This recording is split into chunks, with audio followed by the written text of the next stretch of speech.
भक्तों राम राम, राधे श्याम। भक्ति भावित रेणु रस्तोगी चैनल में मैं आपका स्वागत करती हूँ। तो जिनका आज जन्मदिन है उन सभी को हार्दिक शुभकामनाएं, जिनकी मैरिज एनिवर्सरी है उन सभी को भी हार्दिक शुभकामनाएं। और जिन जिन जातकों का आज जन्मदिन है तो सभी को हार्दिक हार्दिक बधाई। और गणेश चतुर्थी की आप सभी को हार्दिक हार्दिक बधाई। तो आप कुशल मंगल होंगे। तो आज की वीडियो रहने वाली है गणेश चतुर्थी की। गणेश चतुर्थी कब मनाएं, तो वीडियो शुरू करते हैं। तो मैंने एक ये कपड़ा बिछा लिया है और इस पर मैंने गणेश जी को आसन दे दिया है। तो मैंने दुर्वा का आसन देकर गणेश जी को पधार दिया है। और एक जो हम गणेश जी लाएंगे वो मिट्टी के, तो उनको भी हम दुर्वा का आसन देकर इस तरीके से यहाँ पर उनको पधार देंगे। तो मैंने दुर्वा का आसन दे दिया अपने गणेश जी को और इन दोनों को। तो उनको हम सेंटर में बिठाएंगे, मतलब जो इसको हम लाएंगे वो सेंटर में बिठाएंगे। मैंने थोड़ा सा इधर बिठा दिया है तो क्योंकि मैं इधर कलश पूजन करूँगी। तो आप कोई चौकी ले लें या कुछ इस तरीके से डेकोरेशन कर लें। जैसे मैंने थोड़ी सी डेकोरेशन की है तो आप इस तरीके से डेकोरेशन भी कर सकते हैं। और मैंने इनको यहाँ पर पधार लिया है, मैंने पुष्प से जल छिड़क लिया है। तो पहले बात कर लेते हैं गणेश चतुर्थी कब मनाई जाती है। तो गणेश चतुर्थी भादो मास की शुक्ल पक्ष की चतुर्थी को गणेश चतुर्थी मनाई जाती है। और ये चतुर्थी मतलब जब चौथ पड़ती है तभी मनाते हैं। तो हम चतुर्थी जो है 18 तारीख को आ रही है, 2:05 से आ रही है। और अगले दिन मतलब 19 तारीख को 3:16 तक रहेगी। तो चतुर्थी में मनाई जाती है, लेकिन उदया तिथि के कारण हम इसको मनाएंगे 19 तारीख को। तो उदया तिथि का पूरे दिन का प्रभाव रहता है, इसलिए हम गणेश चतुर्थी 19 तारीख को मनाएंगे। तो 19 तारीख को गणेश जी का मतलब उनको पधारने का, स्थापना का शुभ मुहूर्त क्या है। तो भक्तों 11 बजे से लेकर और 1:36 तक हम स्थापना कर सकते हैं गणेश जी की। तो हम उनको पधार सकते हैं। तो ये हो गया गणेश जी का शुभ मुहूर्त। तो कुछ लोग 3 दिन के लिए भी, 5 दिन के लिए भी या अनंत चतुर्दशी तक के लिए भी अपने गणेश जी को पधार सकते हैं। उनका विसर्जन अनंत चतुर्दशी तक कर सकते हैं। वो आपका भाव है, आपको कितने दिन के लिए गणेश जी पधारने हैं। तो गणेश जी का शुभ आगमन करने से पहले क्या करेंगे, जब हम गणेश जी लेकर आएंगे, तो जब हम घर में गणेश जी लेकर आएंगे तो सबसे पहली आरती हम गणेश जी की करेंगे द्वार पर। क्योंकि सबसे पहली निगाह गणेश जी की हमारी हम पर और हमारे परिवार पर और हमारे घर पर पड़नी चाहिए। इसलिए हम सबसे पहले आरती उनकी वहाँ पर करेंगे। उसके बाद हम उन्हें घर में विराजमान करेंगे। और पधारने के लिए स्वच्छ आसन, तो पीला लाल और पीला आसन हो तो ज़्यादा अच्छा है। लाल आसन भी बिछा सकते हैं और पीला आसन भी उनके नीचे हम बिछा सकते हैं। और इस तरीके से हम उनको पधार सकते हैं। तो अब मैंने कलश की स्थापना कर ली है। तो इसमें सिक्का, लौंग का जोड़ा, हल्दी की गांठ, सुपारी ये डालकर मैंने कलश पर, इस पर अशोक के पत्ते लगाऊंगी मैं भी। और इनको मैं गणेश जी को जनेऊ धारण करा दूंगी। तो मैं दोनों तरफ गणेश जी को जनेऊ धारण करा दूंगी अब। और उसके बाद हम अबीर और गुलाल अर्पित करेंगे इनको। तो मैं गणेश जी को जनेऊ धारण करा देती हूँ। तो ये मैंने सतिया, अशोक के पत्ते लगाने के बाद सतिया लगाकर इस पर कलश पर मैंने गोले की नारियल की स्थापना कर दी और इस पर मैंने कलावा बांध दिया है।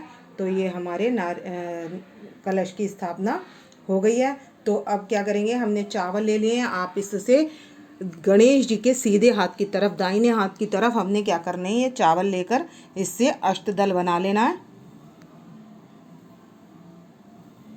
तो ये बना लिया है मैंने अष्टदल। तो इस पर मैं जो हूँ इस कलश की स्थापना कर दूंगी। इस तरीके से हमने कलश की स्थापना कर दी है। और यहाँ पर थोड़े थोड़े से चावल ले लेंगे। चावल का आसन लेकर सिद्धि और बुद्धि को, तो गणेश जी की 2 पत्नियां हैं सिद्धि और बुद्धि, तो उनके लिए आसन दे देंगे। तो मैं यहाँ पर दोनों साइड इनके आसन दे दूंगी। तो ये आसन मैं दे रही हूँ तिल का। तो भक्तों और सीधे हाथ की तरफ गणेश जी के सीधे हाथ की तरफ शुभ और लाभ। शुभ और लाभ की पत्नियों का नाम है रिद्धि सिद्धि। तो मैं यहाँ पर सिर्फ गणेश जी की पत्नियों को विराजमान कर रहे हैं, तो मैंने इनको विराजमान कर लिया है। अब मैं सभी को कलावा अर्पित कर दूंगी। तो मैं गणेश जी की पत्नियों को सिद्धि और बुद्धि को कलावा अर्पित कर दूंगी और करूंगी गणेश जी को। तो इसी तरीके से मैं सभी को, गणेश जी को और इन सब को, ये गणेश जी को कलावा अर्पित कर दिया मैंने, और उधर ये गणेश जी को कलावा अर्पित कर देंगे। तो हमने सभी को कलावा अर्पित कर दिया है। अब पुष्प से लगाएंगे अबीर और चंदन। ये गुलाल और अबीर लगाकर मैं ये पुष्प गणेश जी के पास अर्पित कर दूंगी, और ऐसे ही गुलाल और अबीर लगाकर ये मैं यहाँ गणेश जी के पास अर्पित कर दूंगी। तो मैंने इनके पास कर दिया है अर्पित। तो हम फूल माला भी पहना सकते हैं इनको। तो हमने गणेश जी के पास भी पुष्प अर्पित कर दिए हैं, और ये हमारी सिद्धि बुद्धि गणेश जी की पत्नियां, तो इनके पास भी मैंने पुष्प अर्पित कर दिए हैं सभी के पास। और हमने कलश देवता के पास भी पुष्प अर्पित कर दिए हैं। और अब हमने भोग किस चीज़ का लगाना है, तो हमने गणेश जी को तो लड्डुओं का भोग लगाना है। तो एक बार मैं छोटे रूप में बता देती हूँ गणेश चतुर्थी की आपको, कि गणेश चतुर्थी पर क्या हुआ था। एक बार की बात है कि माता पार्वती जी सखियों के साथ बैठी थी, तो सखियां कहने लगीं भगवान शंकर के तो बहुत सारे गण हैं और आपका कोई गण नहीं है। इसलिए पार्वती जी स्नान करने गईं, और उनके जो स्नान करने के बाद जो मैल था उससे क्या एक गण उत्पन्न किया, जिसका नाम था पड़ा गणेश।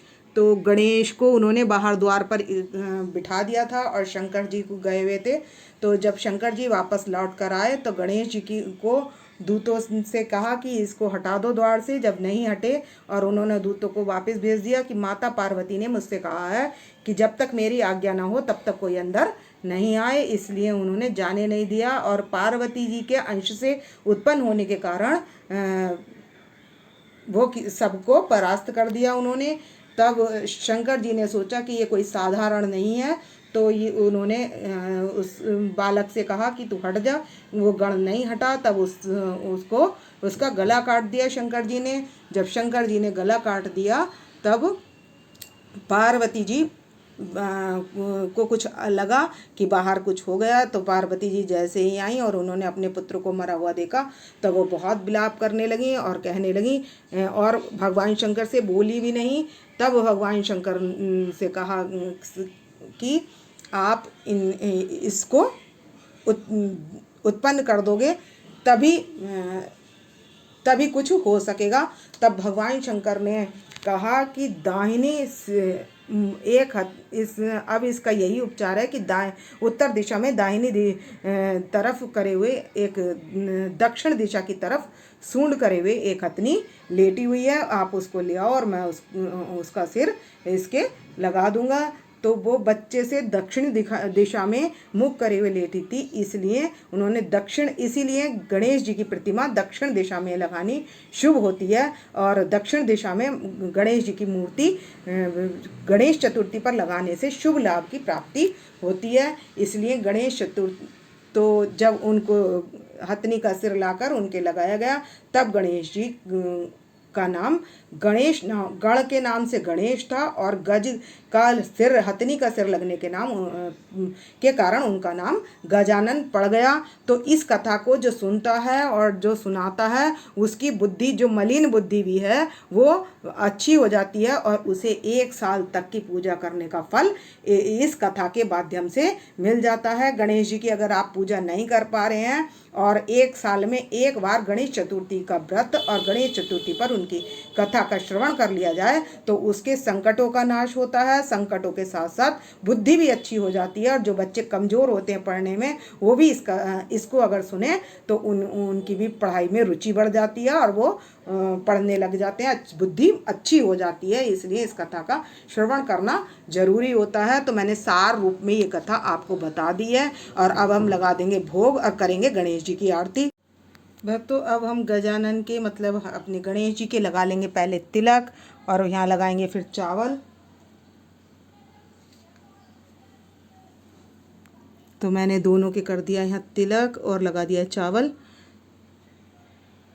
और ये मैंने कर लिया आरती का थाल और ये ले लिया चौमुखी दिया और यहाँ पधार लिया है मैंने हाथी को। तो इस तरीके से अगर हाथी के साथ गणेश जी की पूजा की जाती है तो गणेश जी बहुत प्रसन्न होते हैं, क्योंकि उनका हथनी का सिर ही उनके मुख पर लगाया गया है। तो गज की पूजा करने से विशेष फल की प्राप्ति होती है। तो इसलिए हमें गणेश जी की पूजा इस तरीके से करनी चाहिए। और अब कर लेंगे आरती। और यहाँ भोग के ले लिए फल और ये ले लिए मैंने मोदक। तो सबसे पहले हम क्या करेंगे, अपने गणेश जी को, यदि आपके गणेश जी किसी धातु के हैं तो आप क्या करेंगे, पंचामृत से स्नान कराएंगे। सबसे पहले उनको स्नान कराकर यहाँ पधार लेंगे और उसके बाद इस तरीके से करेंगे पूजा। तो मैं गणेश जी के भोग में सबसे पहले दुर्वा लगा दूंगी और उस दिन मैं इनको फूलों की माला के साथ साथ पहनाऊंगी, दुर्वा की माला। और ये हमने भोग में दुर्वा रख ली है। सभी भोग पर्व में हमने गणेश जी के भोग में दुर्वा रखनी है। तो अब कर लेंगे गणेश जी की आरती। जय गणेश जय गणेश जय गणेश देवा, माता जाकी पार्वती पिता महादेवा। एक दंत जय दंत चार भुजाधारी, माथे पर तिलक सोहे मूसे की आरी। पान सजे फूल चढ़े और चढ़े मेवा, जय गणेश जय गणेश जय गणेश देवा, माता जाकी पार्वती पिता महादेवा। दीनन की लाज रखो सत्कारी, कामना को पूर्ण करो जा बलिहारी। जय गणेश जय गणेश जय गणेश देवा, माता जाकी पार्वती पिता महादेवा। रिद्धि देना सिद्धि देना लक्ष्मी देना साथ में, मेरे घर में रहो हमेशा लक्ष्मी रखना साथ में। तो भक्तों हमने ले लिया शंख का जल और कर देंगे जोत ठंडी। सभी देवताओं को दे देंगे और सभी को, और घर परिवार में सभी को दे देंगे हम ये जोत। पुष्पांजलि अर्पण करूं, ग्रहण करो महाराज, कृपा दृष्टि अवलोकी, शरण पड़े की लाज। 3 बार बोलकर हम यहाँ पुष्पांजलि अर्पित कर देंगे। और उस अब हम लगा देंगे घंटी बजाकर भोग। तो हमने घंटी बजाकर यहाँ पर ले लिए मोदक। तो जैसे भी हम भोग लगाएंगे तो हम क्या कहेंगे, ओम गण गणपतये नमः मोदकम समर्पयामि। तो हमने इनको भोग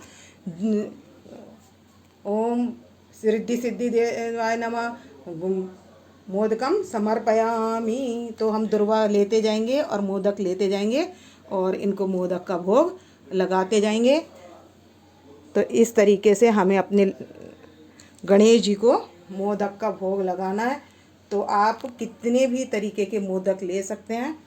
तो क्योंकि और हमें दुर्वा इसलिए लगानी है क्योंकि हाथी को दुर्वा पसंद होती है। तो गजानन का सिर हाथी का लगने के कारण इन्हें हम दुर्वा के साथ मोदक का भोग लगाते हैं। इसलिए हमें दुर्वा के साथ मोदक का भोग लगाना है।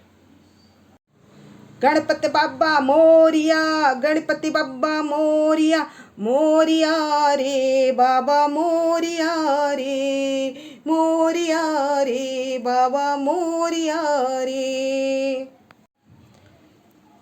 तो भक्तों घर पर सरल विधि से कैसे कर सकते हैं हम गणेश जी की पूजा। तो हमने इस तरीके से करनी है गणेश जी की पूजा और उनको करना है विराजमान इस तरीके से। तो आप भी सरल विधि से इस तरीके से गणेश उत्सव मना सकते हैं। और यदि आप नहीं भी ला रहे हैं गणेश जी, तो आप इस तरीके से अपने गणेश जी को पधार कर इस तरीके से कर सकते हैं पूजा। और पंचामृत का स्नान विशेष कराना है। तो भक्तों राम राम राधे श्याम। आपको यदि मेरी वीडियो पसंद आए तो प्लीज़ लाइक करें, सब्सक्राइब करें और शेयर करना ना भूलें। और कमेंट्स बॉक्स में हाजिरी लगा सकते हैं।